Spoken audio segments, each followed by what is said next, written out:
Un autre point qui est intéressant, c'est les aptitudes requises. Vous savez que vous avez peut-être participé à des ordinations sacerdotales ou diaconales. Et à un moment donné, l'évêque pose la question, a-t-il les aptitudes requises? A-t-il les aptitudes requises? Alors, dans le cas de l'ordination sacerdotale ou diaconale en vue du sacerdoce, a-t-il l'aptitude à vivre paisiblement le célibat? Ça fait partie des questions.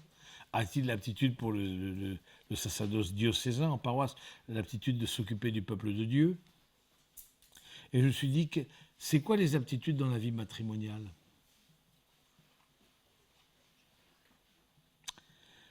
Je dirais vraiment l'aptitude à la fidélité. Et si déjà là, à l'étape où vous êtes, il y a eu des coups de canif dans le contrat, c'est clairement des coups de canif dans le contrat répétés, c'est un no-go. Parce que clairement, il y a un manque de respect. Maintenant, voilà, si au début, il y avait manque de clarté, quand a commencé votre histoire, voilà, et c'était pas clair, en tout cas, cette question de fidélité, évidemment, est centrale dans le mariage de l'Église et dans le mariage aussi civil. N'oubliez pas, dans le mariage civil, il y a aussi le rappel de la fidélité des conjoints. C'est quoi comme aptitude requise? Aimer les enfants. Si dès que vous voyez un nourrisson, vous êtes pris de vomissements compulsifs, sans vous arrêter, etc., vous dites, et de dégoût, vous faites une moue dégoûtée, etc., votre appel est peut-être ailleurs. L'aptitude à quoi? L'aptitude à la vie commune. Et là, c'est plus délicat. La question des maladies psychiatriques. Autant il ne s'agit pas d'être parfait, etc. Évidemment, pour le mariage, ça n'aurait aucun sens. Mais les maladies psychiatriques, c'est complexe. Et puis, je ne suis pas psychiatre, je ne suis pas pertinent, ce n'est pas mon métier. Tout ça pour redire mettre de la distance par rapport à ce que je vais dire. Mais en tout cas, s'il y a une maladie psychiatrique diagnostiquée, moi j'encourage déjà premièrement à aller voir le praticien ensemble en couple. Pour voir peut-être lui son retour de sa pratique à lui, même s'il n'est pas fait pour accompagner des couples, s'il est psychiatre par exemple ou psychologue, mais voilà, vous pouvez lui poser des questions. Et c'était une étape de confiance. Sachant que les maladies psychiatriques, c'est plus difficile que les maladies physiques. Donc, un syndrome d'Asperger, un syndrome de dépression, etc. Donc, où il y a des mots qui sont posés par des praticiens. Maintenant, si vous n'avez pas de mots posés et vous sentez que vous avez une difficulté par rapport à votre psyché, etc., votre psychisme, faites-vous. Là où est votre liberté, c'est faites-vous aider. Faites-vous aider. Vous êtes vous sentez que vous avez des difficultés par rapport à la dépression, ou des syndromes, ou des étapes dépressives, des idées noires, etc. Et c'est important d'embarquer, de se dire, déjà la vie à deux n'est pas forcément simple quand on est, entre guillemets, normal, ce qui ne veut pas dire grand-chose, parce que la normalité, c'est des folies qui sont, au fond, qui sont équilibrées d'une certaine manière, alors ce que vivent des personnes qui sont malades psychiatriquement, c'est des folies, mais qui sont intenses, il y a un aspect plus intense, alors une certaine normalité qu'on essaie d'équilibrer les choses. En tout cas, je me permets d'attirer votre attention là-dessus, de ne pas être dans le déni et d'être dans l'humilité. Évidemment, l'humilité, ça fait partie de la base du discernement. Donc, je crois que c'est important, ces questions de maladies psychiatriques qui ne sont pas simples. Moi, j'ai accompagné comme ça un couple. Elle est toujours Asperger. Asperger, ça fait partie du trouble du spectre autistique. C'est une forme d'autisme, voilà, assez léger, etc., mais assez légère comme forme. Donc je dis au garçon, écoute, si tu prends cette personne-là, tu la prends, tu dis un oui total, tu dis oui à sa réalité. Mais il y avait, du coup, ils sont allés voir le psychiatre ensemble, parce qu'il y a des avancées aussi de la technologie, de la médecine en psychiatrie. Il y a des médications qui sont données, qui permettent d'avancer. Donc là aussi, il faut, en tout cas, d'être attentif à la réalité aussi médicale qui avance et qui vous permet aussi de construire un couple. Donc, mes amis, voilà ce que je voulais vous dire pour cet enseignement. Est-ce que vous avez des questions? Est-ce que ça vous... Allez-y. Pouvez-vous nous parler de l'Isaac du cœur?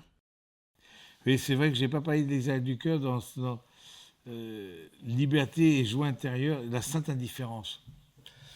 C'est-à-dire que quand vraiment il y a trop d'incertitude, moi je conseille de pratiquer ce qu'on appelle l'Isaac du cœur. C'est-à-dire, vous savez, l'Isaac, c'est Isaac par rapport à Abraham qui a offert son fils en sacrifice. C'est pas de son, pas d'image pendant au moins un mois. Il y a un début, il y a une fin. Autant je ne crois pas aux pauses, parce que ce n'est pas un temps proactif, autant je crois à l'Isaac du cœur. L'Isaac du cœur, pas de son, pas d'image. L'eau ne fait plus du tout partie de votre vie. Vous allez au désert, vous intensifiez votre vie de prière, vous vous faites accompagner, vous réduisez vos sorties, vous sécurisez sur vos valeurs chaudes, j'allais dire, vos relations qui sont chaudes affectivement, vos familles, votre premier cercle d'amis, pendant un mois. Et vous offrez au Seigneur, c'est un exercice spirituel, vous allez au désert, vous offrez au Seigneur ce qui vous tient le plus à cœur, c'est-à-dire votre relation. Et vous dites, si ce n'est pas de toi, Seigneur, eh bien, enlève-moi le désir. Si c'est de toi, redonne-moi le désir. Donc il y a un début, il y a une fin, et chacun fait cet exercice de son côté, partir dans les actes du cœur, voilà, et de voir qu'est-ce qui se passe. Et ensuite, vous retrouvez comment chacun a évolué pendant cette période-là. C'est un exercice spirituel, c'est aller au désert. C'est se recentrer sur l'essentiel. C'est diminuer les différentes formes d'engagement qui peuvent être des forces centrifuges qui vous emmènent loin de vous-même. Voilà, vous n'allez pas partir dans l'effervescence d'une vie de grande ville, de vie parisienne, lyonnaise, etc., de lilloise, peu importe, voilà, avec des tas de sollicitations. Vous vous recentrez sur ce qui fait sens pour vous, votre famille, votre premier cercle d'amis. Et vous voyez qu'est-ce qui est pertinent de faire après. Vous revenez vers l'autre et est-ce que cette relation m'a été redonnée ou au contraire, est-ce que c'est un soulagement? Ça ne m'a pas forcément beaucoup manqué.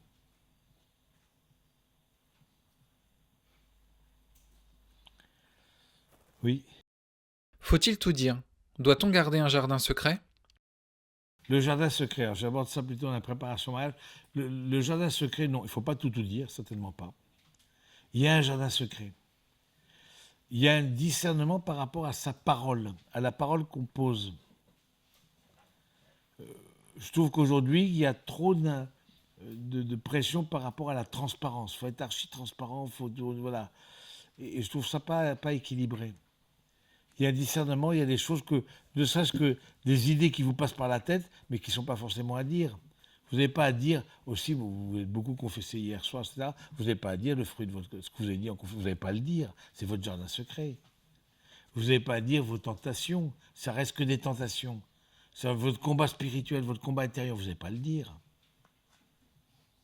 Des choses qu'on vous a confiées, et un peu entre guillemets sous le sceau du secret, c'est comme une confection, on entend ça parfois, ben vous n'avez pas à le dire.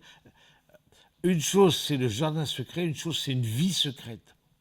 J'ai eu accompagné comme ça un couple où lui était dans la franc-maçonnerie. Là, pour le coup, c'est pas pareil, c'est une vie secrète. Il y a l'aspect privé qui échappe au conjoint.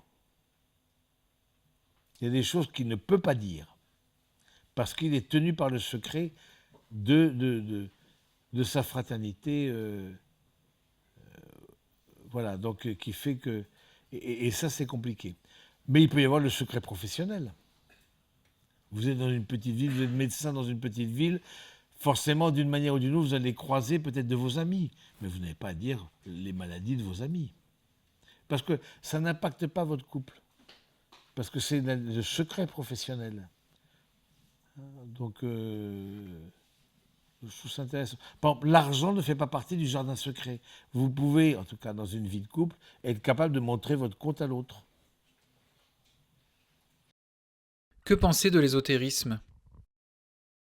L'ésotérisme, donc, c'est des pratiques un peu dans le combat spirituel, et il peut y avoir des pratiques que les uns et les autres ont pu avoir, que ce soit la voyance, que ce soit les pratiques ésotériques, voilà, un peu borderline, qui ouvrent des portes éventuellement à des tentations du démon. Je pense que voilà, ces questions-là d'ésotérisme, qu'est-ce que ça dit de votre manière de vivre, qu'est-ce que ça dit de votre carte du monde, votre conception du monde? Par exemple, j'ai eu accompagné un couple où elle n'était pas baptisée, mais elle offrait un culte aux ancêtres. Pourquoi pas? Mais bon, mais je me dis, tiens, qu'est-ce que ça veut dire? Lui était baptisé, était très attaché à sa foi, mais du coup, en quoi ces deux formats de couple, de personnalité, de rapport à la transcendance, à l'au-delà, parce que le culte aux ancêtres, c'est un rapport à l'au-delà, qui est différent tout à fait de la communion des saints. Donc, moi, je les ai interpellés là-dessus. Je dis, comment est-ce que vous gérez les deux choses? C'est pas les mêmes visions du monde, c'est pas les mêmes représentations. En tout cas, d'être attentif que par rapport à l'ésotérisme, ça ouvre des portes, voilà, faire tourner les tables, faire parler, ce qu'on appelle la nécromancie, faire parler les morts, la voyance, etc., etc. Pourquoi vous allez là? C'est parce que vous êtes anxieux, parce que vous avez besoin de même l'horoscope.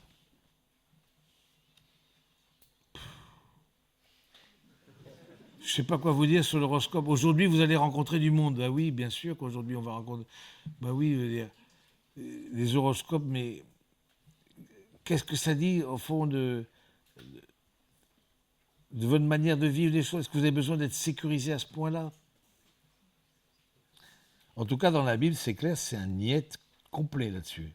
Que ce soit ancien, surtout l'Ancien Testament, toutes les gris-gris, les porte-bonheur, les pratiques comme ça qui ont à faire avec l'au-delà, de culte des ancêtres, l'ésotérisme, c'est non, quoi. Comment gérer une différence d'implication dans la foi? Celui qui est moins impliqué dans la foi est gardien de la foi de l'autre. Je rends possible la foi de l'autre, moi qui suis moins impliqué. Je ne sais pas si je me fais comprendre. Je vous avais cité ce cas d'un couple où lui, il avait été juste baptisé, mais n'avait pas rien reçu dans sa vie de foi. Bon, voilà. Et elle, au contraire, très impliquée dans sa foi, les JMJ, le scoutisme, etc., etc. Je dis, ben, premièrement, est-ce que tu es d'accord avec ce que propose l'Église, avec les fondamentaux de l'Église? Donc je vous rappelle, hein, les piliers, la liberté, l'indissolubilité. L'indissolubilité, c'est pour la vie. La fidélité, la fécondité. Est-ce que tu es d'accord? Est-ce que tu es d'accord avec ce que propose l'Église? C'est intéressant. Dans l'échange des consentements, on ne vous demande pas la foi. Quand vous avez communié, est-ce que vous avez la foi? On présuppose la foi. On ne vous demande pas la foi. En revanche, celui qui a moins reçu, voilà, qui soit gardien de la foi, qui rende possible la foi de l'autre. Maintenant, est-ce qu'il s'agit d'une autre tradition religieuse? Moi, j'ai accompagné comme ça des personnes de tradition juive, une tradition catholique, une autre tradition juive, ou une tradition catholique, de tradition musulmane, mais qui étaient, autant ceux qui étaient catholiques étaient assez impliqués dans leur tradition, les autres n'avaient pas de contact avec leur communauté. Maintenant, si c'est des exigences de deux religions différentes, et j'ai les exigences, et ça peut être tendu, parce que chaque religion, n'oubliez pas que chaque religion, c'est une carte du monde, c'est une représentation du monde. C'est une manière de vivre la société, une manière de vivre le couple. Et chaque religion produit des rituels au grand moment de la vie. La naissance, bien souvent l'adolescence, le mariage, la mort. Et je me souviens comme ça d'avoir accompagné un couple, elle très catho, etc., lui de tradition juive. Et les parents, j'étais au mariage, j'ai célébré le mariage, etc. Les parents disent, mais nous, on n'ira pas à la cérémonie s'il n'y a pas de rabbin.